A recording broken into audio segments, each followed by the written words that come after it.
This is the city of Chicago, Illinois. The metropolitan area of Chicago, with its 10 million residents and its glorious architecture, supports two of our planet's leading universities, the University of Chicago and Northwestern University. These universities in turn play host to two of the world's top 10 business schools. Chicago Business School's excellence for economics, the discipline out of which marketing emerged in the earliest 20th century, is matched only by the excellence of the Kellogg Business School of Northwestern, generally acknowledged to be the world's leading school for marketing, mostly due to the eminence of one extraordinary academic, Professor Philip Kotler. In our classes, Phil Kotler has already figured twice, but perhaps his greatest contribution to the theory of marketing was to observe that marketing can be effective beyond the limiting field of commerce. By presenting marketing tools as controlling what he called an exchange of values, he took marketing theory outside the confines of simple commerce, where products, goods such as shampoo, iPhones, cars, are exchanged for money, and identified marketing as the motor of value exchange, designating marketers as those who may control the process by which any value is exchanged for another value.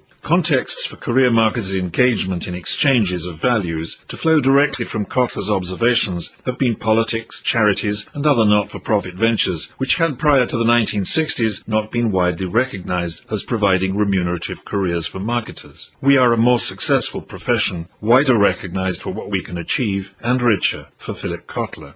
There was no doubting Kotler's genius, but he was clearly not observing a new phenomenon. Human beings have been attempting to control exchanges since we first dropped out of the trees. Man is a social animal and lives by exchanging values. What Kotler was doing was to evolve marketing out of intuition, instinct, and locate it as consciously applied method. Even this was not as original as it seemed in 1960s Chicago, and not as original as it still seems to scholars today. Indeed, had the lens of economic scholars been focused just 300 miles away, they would have found that another city had been playing host for over 100 years to a practical experiment, a hugely successful experiment in leading people out of the darkness of marketing intuition into the light of consciously applied marketing method. Let's ride the interstate as I first did many years ago from Chicago to Cincinnati. Close to the waterfront of the mighty Ohio River squat the massive twin towers which house the general offices of the Procter & Gamble Company. The river looks up at the towers, and the towers look down on the river as it flows downstream towards the Mississippi, New Orleans, and the distant Gulf of Mexico. If the Ohio River, as it winds around the Queen City, could talk, it would have an extraordinary tale to tell. A tale of a tiny family business which grew to become the world's biggest advertiser and leading marketer, a global giant, and rival to Kellogg as the most respected school of marketing on the planet. Let's get to know P&G better in our next class.